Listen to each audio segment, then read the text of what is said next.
Sudah hampir memasuki bulan Desember, bunga masih terus muncul. Tuh, baru muncul. Belum ada yang mekar di tandan ini.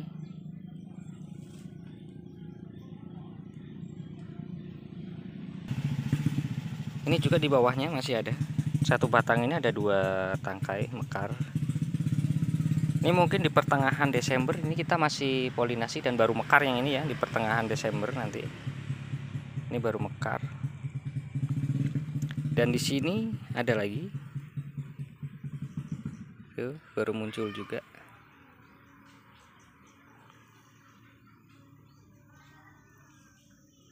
Jadi masih terus kita polinasi kayaknya sampai akhir tahun.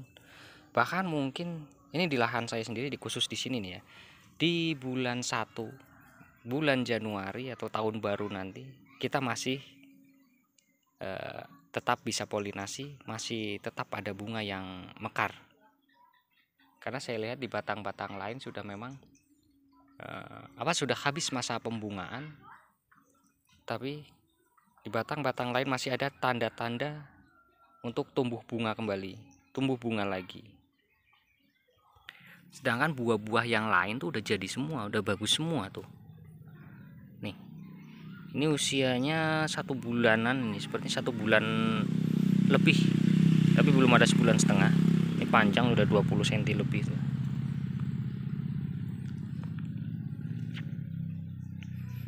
Di sini ada lagi yang belum mekar juga tuh. Masih banyak tandan-tandan baru yang tumbuh. Walaupun sebagian kemarin yang udah ada buah, yang udah kita polinasi, kita pangkas, tapi tumbuh lagi, alhamdulillah. Masih bisa polinasi lagi. Ini di batang ini udah siap untuk kita polinasi nih, udah mekar. Ini hari ini tanggal 30 November. 30 November harusnya sudah habis masa pembungaan.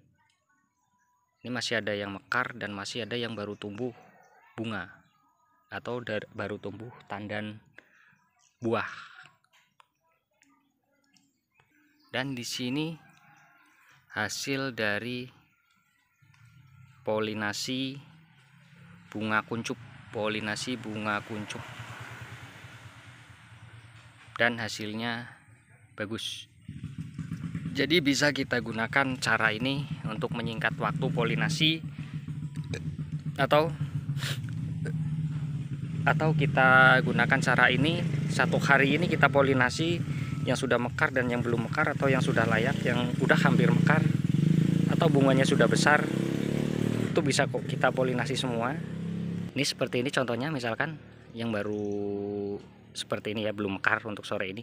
Ini kemungkinan mekar besok pagi, nggak kemungkinan tapi pasti mekar besok pagi. Ini 2 bunga ini mekarnya besok pagi, udah bisa kita polinasi hari ini. Tadi pagi pun sebenarnya udah bisa.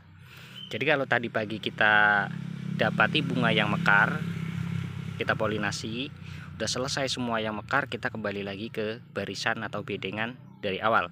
Kita cari yang bunganya seperti ini, atau bunga yang belum mekar atau cadangan untuk mekar besok pagi, itu kita polinasi sekalian hari ini. Jadi hari besok itu kita libur, tidak polinasi. Polinasi kita selesaikan di hari ini semua yang untuk esok. Jadi menyingkat waktu 1 hari, kita masih bisa mengerjakan pekerjaan yang lain 1 hari ini, atau setengah hari lah. Setengah hari kita polinasi. Atau kalau yang kuncup seperti tadi, yang seperti ini bisa kita polinasi kapan saja, nggak harus pagi, bisa siang, sore, ataupun malam, itu nggak masalah. Jadi kalau misalkan pagi-pagi nih kita polinasi yang udah mekar semua, terus selesailah jam 8 atau jam 9 kita kerjakan pekerjaan lain, sorenya kita kembali lagi ke lahan. Setelah pulang kerja kita polinasi semua yang mekar seperti ini. Besok pagi kita khusus kerja dan tidak ke kebun vanili untuk polinasi lagi. Lalu keesokan harinya itu baru kita polinasi lagi, sudah ada yang mekar lagi. Ini bagian atas saya pangkas semua, tapi belum selesai. Itu baru sedikit. Di bagian pinggir sebelah depan itu sudah kita pangkas, dan batangnya pun sudah mulai banyak yang menguning karena sebagian saya buka paranetnya untuk memotong tiang panjatnya. Dan ini nanti tidak akan saya buka keseluruhan sih, kasihan bibit vanilinya, kita buka bertahap. Dan ini paranet akan saya tinggikan lagi nanti sampai ketinggian kurang lebih 3 meter atau 2,5 meter.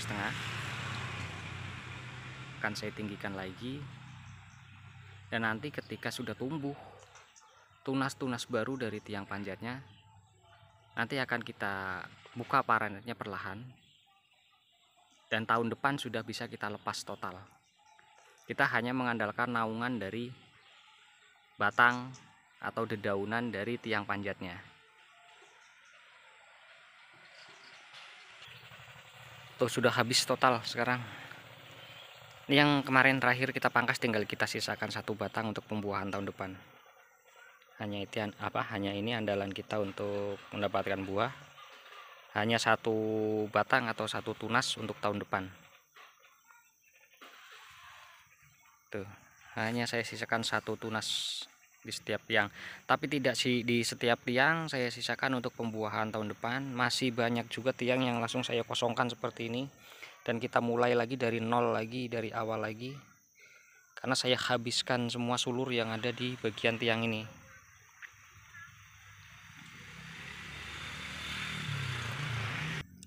Dan selanjutnya kita akan mencoba untuk penggunaan media bawah, atau bisa dikatakan sebagai pupuk ataupun mulsa.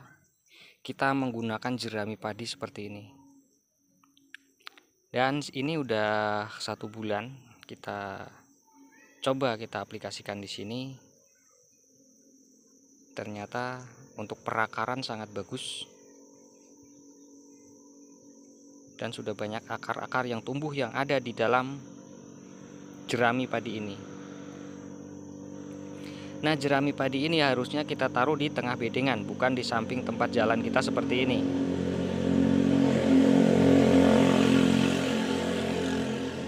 Kalau kita taruh di tengah bedengan, akar akan menjalar semua ke bagian tengah bedengan untuk mengejar pupuk atau jerami yang kita manfaatkan di tengah bedengan. Kalau ada di bagian tempat kita jalan seperti ini, atau di tengah antara bedengan, yang terjadi nanti ketika kita jalan, banyak akar putih yang ada di dalam sini, dia akan terinjak-injak dan patah. Ini perakaran bagus bener akarnya di dalam jerami. Ini kalau kita tarik-tarik ini nanti banyak yang putus karena masih muda semua, akar yang ada di dalam sini masih muda semua. Ini untuk contoh 1 aja nih ya. Nih.